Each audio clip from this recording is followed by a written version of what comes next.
Hi there, and welcome to another great interview. Today I've got the wonderful Dr. Mark Szabo, and I'm going to ask Mark the same question I ask absolutely everybody, and that is, hey Mark, why did you become carnivore? That is a great question. I think, you know what? I think I always was. I just didn't realize it. I think I always was carnivore, but I would cover it up with other stuff that didn't really work for me. So I think as I look back on it, the times when I would try just to have meat for a period of time, I loved it. This is fantastic. And then I would fall back into the other way. So I think that's why I became carnivore, because I actually already was. That's a brilliant answer. But we met, I don't know, maybe 3 years ago when you booked me to be your coach, something like that. And you was having some issues, some health issues, and you weren't predominantly eating carnivore, was you? You were eating ever such a lot of other stuff. So what were those issues when we first met? Yeah, for me, I had a really strong and probably still would a strong reaction to sugar and flour, where it would just set off these cravings whenever I would have them, and it would just almost become obsessive with it, because I thought, like, once I have this stuff, now I've got to have some more, and so I just found that it just sort of um, became really a big part of my life and my identity. The fact that I would use that sort of food to make myself feel better. And so that was probably the biggest challenge. Not everybody experiences that, obviously, but I certainly did. And so I found that my part of my biggest challenge, health wise and weight wise, was just that reaction that I got to those two white powder substances. Yeah, so Yes. the weight, was that a lot? Was you weighing quite a lot, or was you just a few pounds away from where you wanted to be? I was at the time I moved here, I was about 280 pounds. I can't convert that into kilograms these days, but so maybe about 120 pounds bigger than I am right now. Wow, that's amazing. Now, when we first spoke, you told me that you couldn't go a day without eating quite a lot and quite frequently. And we spoke about intermittent fasting and things like that. And I can remember you said, there's no way. There are people that walk among us, but there's no way I can be one of those. So how's that worked out? Well, I failed miserably at upholding that, and I've become one of those people that sort of that I was said didn't really exist. So yeah, no, I've been able to start incorporating that into my life. Okay. Now, we've kept in contact for a long time. And even now, every day you send me how long you fasted for and what you're eating. I'm not charging you for that. So people that I think I'm in it just for the money, I think Mark will vouch for the fact I'm in it to get people healthy. Because what you've been doing that for about a year and a half, and your average fasting period, um, and this is someone that used to eat like 3 times a day. What would you say your average sort of fast is every day? Well, these days, in the last 60 days or so, I changed up my routine, and I went to eating one meal a day. And originally, it was just to see if I could do it. But so now I just eat once a day. And do you always feel happy with 1 meal a day? Do you feel satiated and are you enjoying the food? Yeah, it doesn't make any sense. And again, I'm not a doctor, medical doctor. I'm a doctor of environmental design. So take that one. And nobody should ever listen to what I say. So let's just preface that I have no idea what I'm talking about, other than my own experience. And the it doesn't make any sense that before I would eat. When I would say I would eat 3 meals a day, that's just the big stuff. Like, to get between the big meal and the next one, I'd have to bridge that gap with other stuff just to make it through that 4 or 5 or 6 hours. So it was just constant grazing, constant, um, and mood spikes, energy spikes, like just crazy sort of roller coaster. And now that I'm eating once a day, it's a completely different experience. I don't think about food. I don't care about food. I don't worry about food.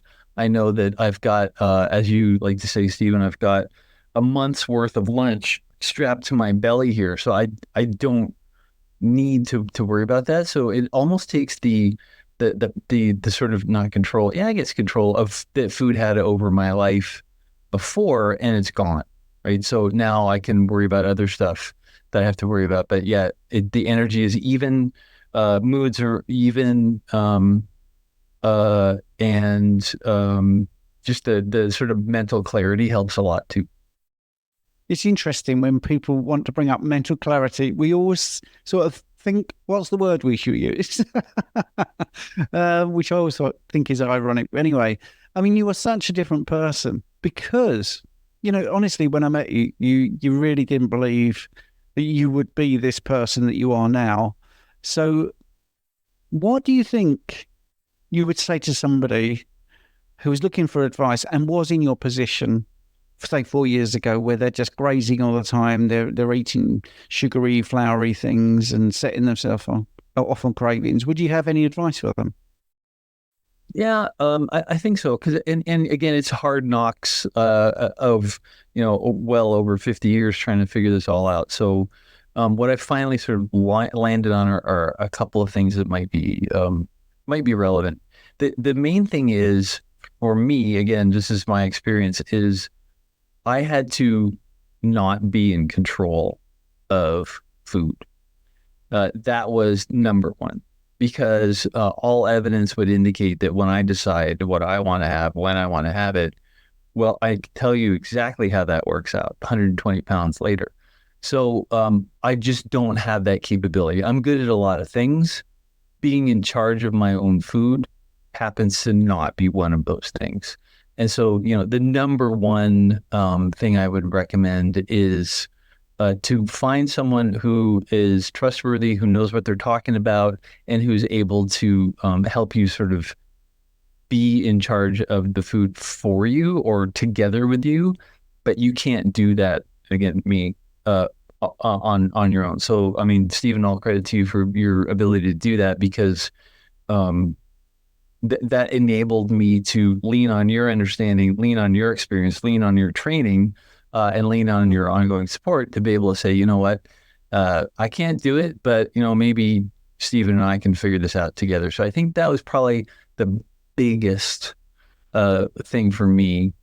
And I think that the second thing was to realize that it's not really about the food. There's more going on, at least it was for me. So I would eat emotionally, I would eat for lots of different reasons, but it wasn't about food or sustenance. It was about, satisfying some sort of other thing that was missing. So when you sort of dial back the food, it's like, I think it was Warren Buffett had the great quote, when the tide goes out, you can see who's been swimming naked. Right. And so when the food goes out, all of a sudden you realize, ooh, I was covering up all this creepy crawly stuff in my life. And so you got to be ready to just nip those in the bud and deal with that. So it's going to uncover stuff that you probably don't really like, or you've been sort of covering up with the food thing, in my experience anyway. So, just being ready to understand that that's going to happen. And then probably the third thing, for me, was you can't fast intermittently when you're eating carbs, right? And so it sounds like, ooh, magic, he's taking off. When you are carnivore and you are adapted to that sort of way of eating, it's like falling off a log, right? It's not hard at all. There's no effort to it. You just eat when you're going to eat. You eat till you're full. And then I'm good for at least a day. And so the key to, from my experience has been, if you're going to have that time when you're not eating, then you got to eat the kind of food that will last. And carbs don't last. Vegetables don't do anything for you that way. And certainly most of the other food that you're going to have, other than, nice juicy, meat with lots of fat in it, so your brain works. Like without that, don't even bother because you'll kill yourself. Like it's just not tenable. So I think those three things were sort of the big picture of what enabled me to start doing that. Yeah, they're good 3 points, and thank you for the compliment. But for those people that can't afford coaching, there's other ways of doing it. Meal plans. I offer 2 free meal plans on my website, so I'm not trying to flog anything here. We're just having a conversation. And for those people that are listening carefully, when Mark said you can't fast with carbs, for some people they can, but it's not easy, and that's the thing. It's much easier when you're eating this way because carbs tend to drive you to want to eat again in an hour, 2 hours, 3 hours, whereas eating this way, it doesn't drive that hunger the same way. But there is always the odd person say, well, I can fast, I eat carbs. But I would ask you, are you finding it easy? Are you constantly thinking about food? And this way of eating seems to give you that food freedom that Mark and I have spoken about online because we WhatsApp every day. Basically, that's the accountability side of things. Let's do some practicalities then. You mentioned your weight. Are you at the ideal weight you want to be right now? No, I'm not. So as I mentioned, about 60 days ago, actually, right when Lent started, I thought, you know what, I'll do something for Lent. And so I said, for 40 days, I'm going to have 1 meal a day. So 40 meals, 40 days. And then sort of, all the things around that to sort of get ready for it. So I had been carnivore long enough to know that I was going to have to eat till you're full and then maybe just a little bit more. And then that lasts. So again, it's not a physical sort of challenge once you're used to eating that way, because I've been doing that for just about a year. It's the mental challenge of it. It's like, no, where's my teddy bear? Where's my buddy? Where's my, friend that I can just eat, right? So it's the mental game of saying, oh, no, you don't actually need to eat your friend feeling any of that sort of stuff. It's just, you're just going to have 1 meal a day. So then I got into that mode. And then one of the other biggest sort of learnings for me was at the end of Lent, the old Mark would have said, all right, back at it. Let's go. Right. But for some reason, I finally figured out, oh, wait a minute. No, you just created a new habit in 40 days. It feels great. The weight's coming off. Why would you stop? Like, this actually works. You're enjoying it. It feels good. It's all working for you. Why would you stop that instead of, giving up that particular habit that you just spent all that time putting it in place? Add another one. Like, instead of the 1 meal a day, keep that going, but then add something else. Like, okay, how are you going to get more sleep? How are you going to do, all these other things? So finally, after, time and time again, where I would go through those sort of cycles of, I'm going to do this, and then you do it. And then when it's done, you're like, yes, back to normal. Not smart. So now I finally figured out, you just keep that one going and then add another one and then add another one bit by bit and all sorts of compounds. So anyway, that's a really long way of answering the question of I'm now at the point where I don't honestly care what I weigh, because I can't even believe I'm saying that out loud. I still check in just to make sure, see where I'm at, but it's just kind of like, oh, okay, that's where I'm at. Because now I know when I eat this way, I feel fantastic. I get all the nutrients I need. I lose maybe a pound a week, which for me is perfect because then I'm still sane and I can still function as a human and I've got enough energy and I can still lose the weight that I need to. So I don't know what my ideal weight is ever going to be. I'm more interested in, do I keep my habit? Like for me now, it's not necessarily the result, although I do keep an eye on it just to make sure I'm on the right track. For me, the result is the fact that I did it again today. Right? So yes. I did 1 meal a day today. Check. Yes. Success. Awesome. That's a win. And where it ends up, I know it's going to head in the right direction. I don't know when the weight will stop. I don't know. It doesn't matter because I feel fantastic and it's going to be what it is. So it's been incredibly freeing for me.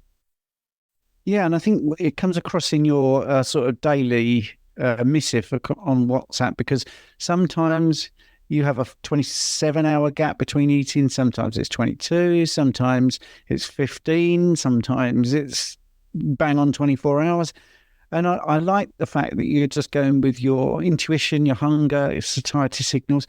And I would say that you've got food freedom and also freedom from the scale. I mean, my raw carnivore dog, Rupert, has never once said, I can't have a third duck neck. What is it going to do to my waistline? You know, he just eats. And the thing is, when you eat the right thing, my dog doesn't wolf the food down. And if he's not hungry, he doesn't eat it.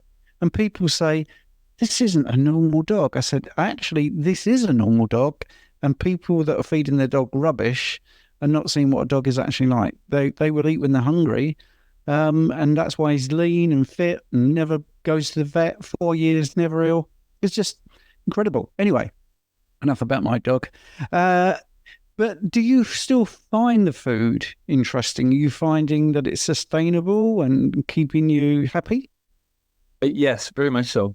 And for me, what I found, the kind of carnivore that works best for me is beef and eggs.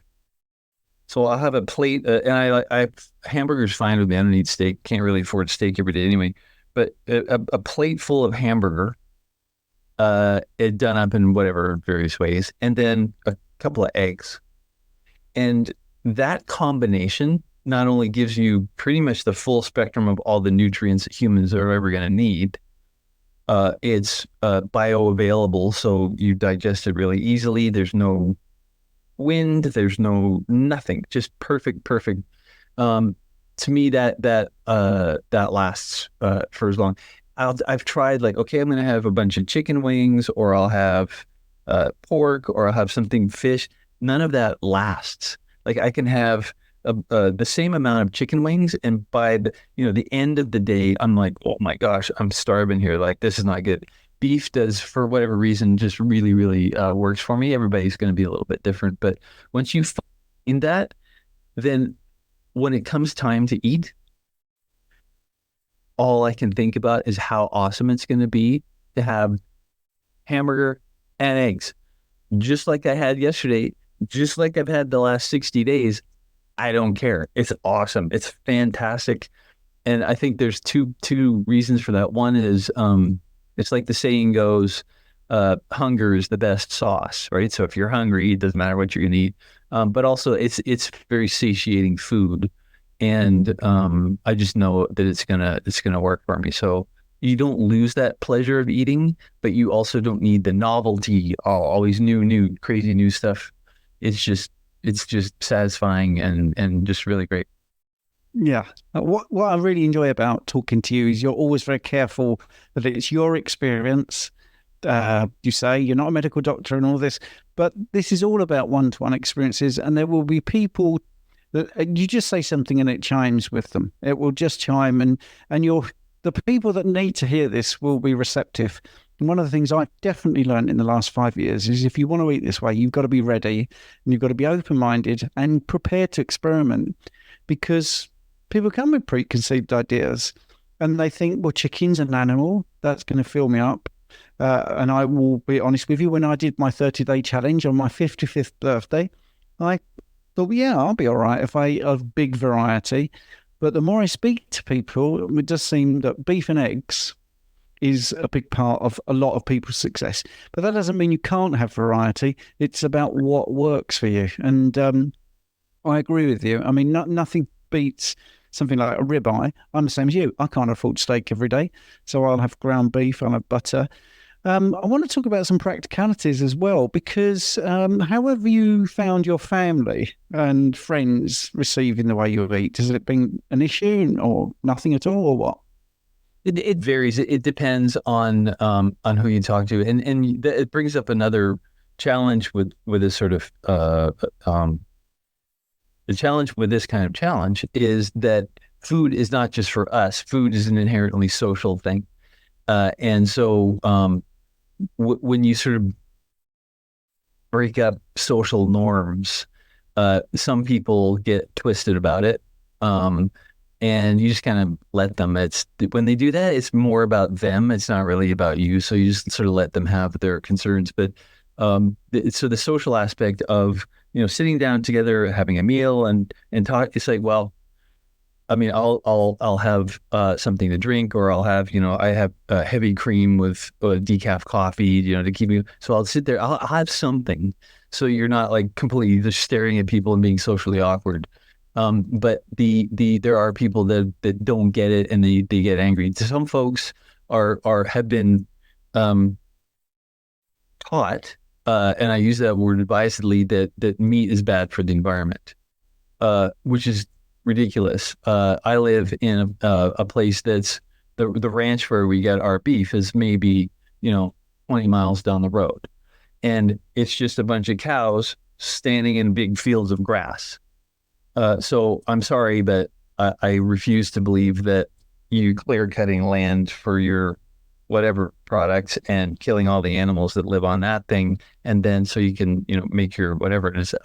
The equation just doesn't work, and I think part of the challenge that some folks run into is they've been told things that actually aren't super accurate in all senses. So there's that as well. So anytime you do something different than everybody else, someone's going to have a problem with it, and you just kind of let them have it. Those people, they don't have to walk around with this around their belly, right? Those people don't have to walk around in a 120-pound fat suit. And if they want to walk around in a 120-pound fat suit so you can eat the way they do, great. Otherwise, just, let me do my thing. Yeah, and I love that answer. That's so rational and placid and sensible. Sadly, some of the people do get angry, and they just don't want to listen to that. What about people really close to you, like your family? Are they supportive? I know you were talking more about sort of collegial friends then. Yes, they are. It's funny because my daughter, who's amazing, super bright, she's vegan. And so the two of us we just kind of laugh at each other. It's like, you know what? If your food, my food ever collided, we'd have like a normal meal. This is amazing. So we have a great time with that. But she gets it, right? And I've actually taken a lot of inspiration from her, because when she decided that's what she wanted to do, she just realized that she was going to be who she was and who she wanted to be, and everybody else was just going to have to deal with it on their own terms. Like, this is not a you problem. I'm doing this. If you don't like it, that is a you problem. And I really, really appreciated her sort of ability to do that. So I actually took a lot of inspiration from that. My wife is cool with it. She, once she realized, the poor thing has been through every possible diet that I've done over the years, and she's like, okay, so what's the next thing? What are we doing now? Okay, great. And so for her, quite understandably, it's taken a while for her to go, oh yeah, actually, you're actually doing this, and obviously it's really working. So she's been super accommodating that way, beyond all reason. And my son, same sort of thing. So yeah, close family are once they see you winning, it's hard to argue. Right. If it's when it's still early and you're sort of trying things out, they'll give you some leeway. But once they see the winning on all fronts, then it's really hard for them to poke holes in it. Yeah, and I think that's a really good picture you paint, because your daughter's vegan, but you're cool with it, and she's cool with what you're doing, understands your reasons, can see you're living it, and it's working for you. So that's almost like a scripted reply, isn't it? I know it isn't scripted, but it's perfect for these purposes. That there's no reason to be clashing with other people about the way they choose to live their life when it comes to eating food. If they've made decisions, yes, it could be frustrating, like you say, with the misinformation about the impact on the environment, which doesn't make any logical sense.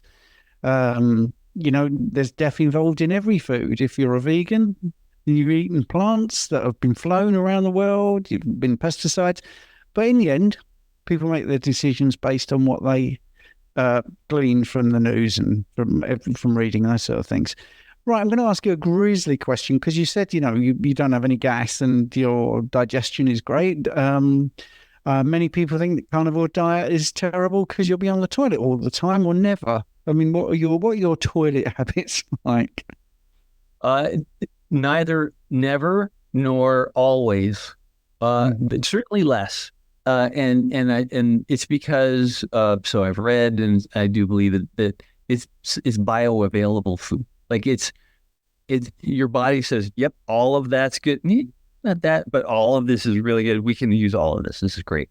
It's when you eat stuff that your body just says, what is this? I can't do anything. Get out of here, right? So that's when you start really again me, right? So run into challenges, but yeah, other than that, it's pretty good. So I don't know, every other day or something I'll get rid of stuff, but other than that, it doesn't really. Yeah, I mean that's it. It's waste. And if you saw a motor vehicle going along the highway spewing out tons of smoke, you think, well, what are they putting into that? And Right. that's it. Yeah. So yeah, that's really good. Right. So the other thing I was going to ask you was, when you first started eating this way, when do you think it all clicked? Did it take a long time for you to adapt? Yes. Yeah. It took me, I would say, at least 6 months. When I first decided, okay, I'm going to lean into this and go hard on the carnivore, at least 6 months. And the first 3 months are just like your body's just like, hang on a minute, like 50 plus years of this, and now we've got what are we like? What's going on here?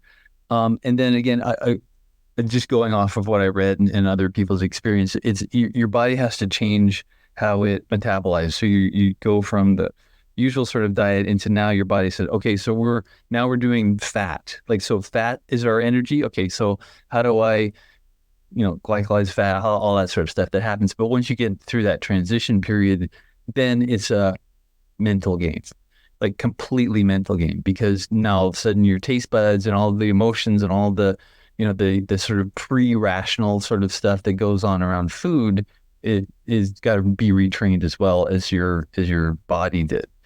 So it's a non-stop sort of thing. But I think for me, it was probably after a year of doing it, then all of a sudden I finally realized, like, yep, actually, this is good. And then sort of lean into it. But it does take a long time. Not everybody takes that long, but it took me a long time.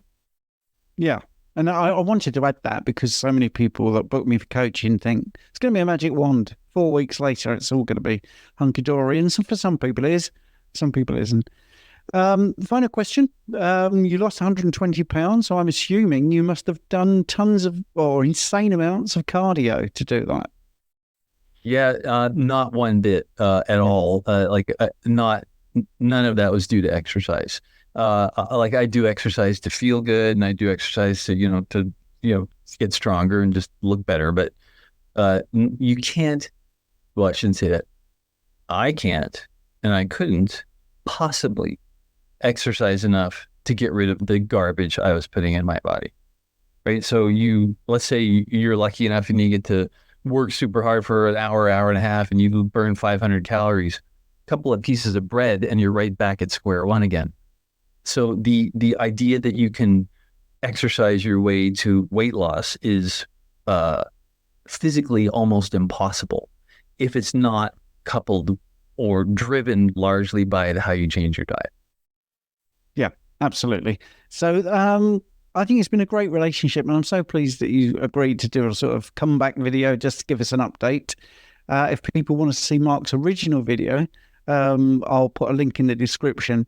And you might be surprised that Mark seems to have reverse aged a bit when he came on, because we are WhatsApping, but we're not doing much face-to-face. So when he first came on, I was a bit like, wow, it looks better than when I first met him. So the reverse aging, again, from carnivore is one of those things. I know we shouldn't say it, but I definitely think that is the case. Your hair seems to be darker, by the way. So that happened to me as well. Do you think that's true?